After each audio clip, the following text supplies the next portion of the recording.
बंधुओं, सादर नमन।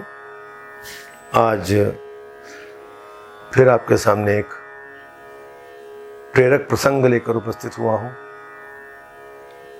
किसी मित्र द्वारा भेजा गया ये प्रेरक प्रसंग स्वयं में एक बहुत बड़ी सीख है। और प्रसंग का शीर्षक है डिप्रेशन का शिकार। डिप्रेशन का शिकार। डिप्रेशन ग्रस्त एक सज्जन को उनकी पत्नी किसी काउंसलर के पास लेकर गई जो 50 साल से ज्यादा की थी। काउंसलर को जाकर उन्होंने बताया कि मेरे पति डिप्रेशन का शिकार हो गए हैं।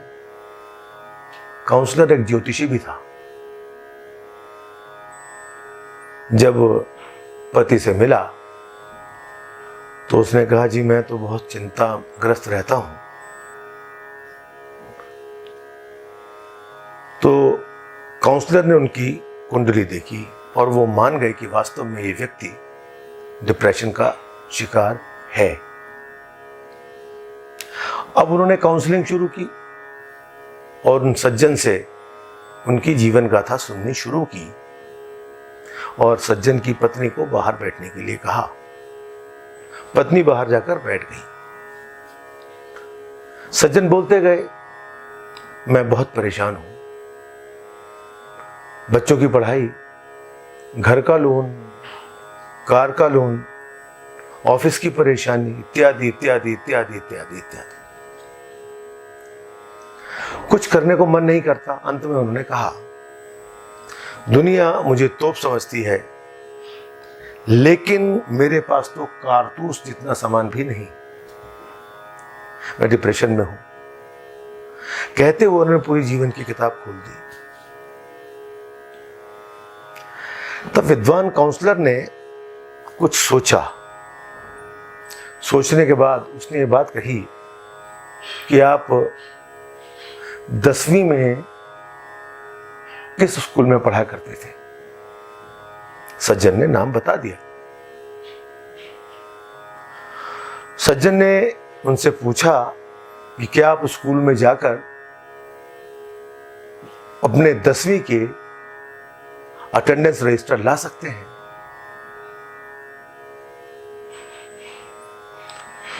और साथ ही वो चले गए और उन्होंने उन सज्जन को उस स्कूल भेज दिया।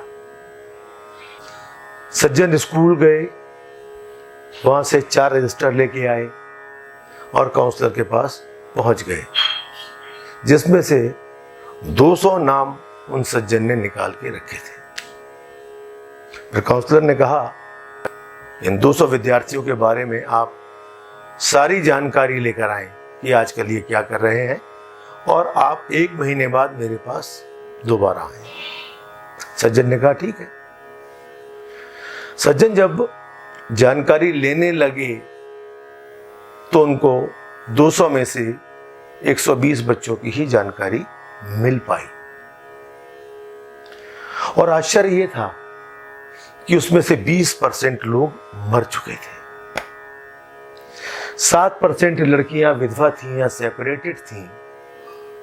15% नशेड़ी निकले और कोई बात करने लायक भी न थे। 20% का पता ही नहीं चला कि वो क्या करते हैं।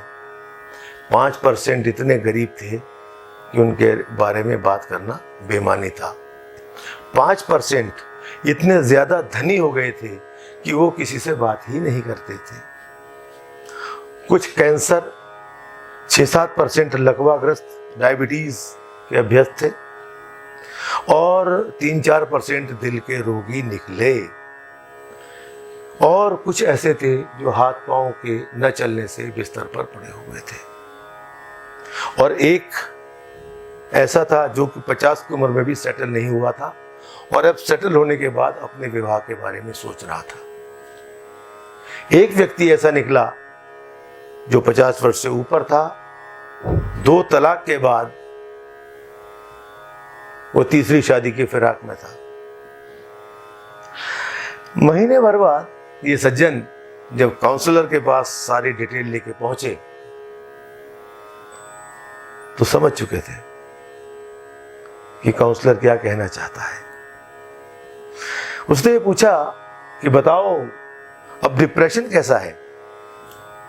उन सज्जन को समझ में आ गया कि उन्हें कोई बीमारी नहीं है, वो भूखा नहीं मर रहा, उसका दिमाग एकदम ठीक है, वो स्वस्थ है, उसका कोर्ट में कोई केस नहीं चल रहा, उसके बीवी बच्चे बहुत स्वस्थ हैं, खुश हैं, वो भी स्वस्थ है, उसका अस्पताल से भी पाला नहीं पड़ा।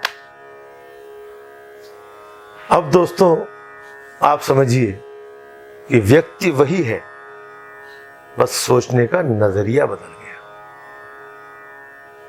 तो क्या आप भी ऐसे डिप्रेशन का शिकार हैं?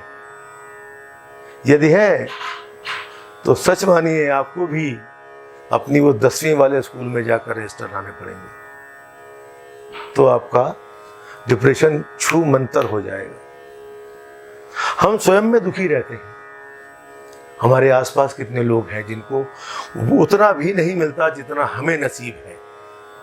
उनकी तरफ भी देखिए तो आपको महसूस होगा कि आप जीवन में कितने सुखी हैं। डिप्रेशन से बाहर निकलने का रास्ता सिर्फ यही है कि हम अपने से नीचे वालों को भी देखें, और यदि हम सिर्फ ऊपर वालों को देखेंगे तो हम हमेशा ज्यादा पाने की कोशिश तो करेंगे। हर आदमी अंबानी तो नहीं बन सकता और हर आदमी भिखारी भी नहीं बन सकता, और आप दोनों में से नहीं हैं तो आप बहुत सुखी हैं। ये बात समझने की है। यदि आपको ये कथा अच्छी लगी हो, ये प्रसंग अच्छा लगा हो, तो आप हमारे चैनल को सब्सक्राइब ज़रूर कीजिएगा, साथ ही साथ इसको शेयर भी करें और लाइक भी करें। यदि आप चाहते हैं कि आपको मेरी अगली कहानी फौरन मिल जाए तो बेल आइकन पर जाकर नोटिफाई करें ताकि अगली कहानी आते ही आप तक पहुंच सके। बहुत बहुत धन्यवाद। आपका अपना सौभाग्यवर्धन बृहस्पति।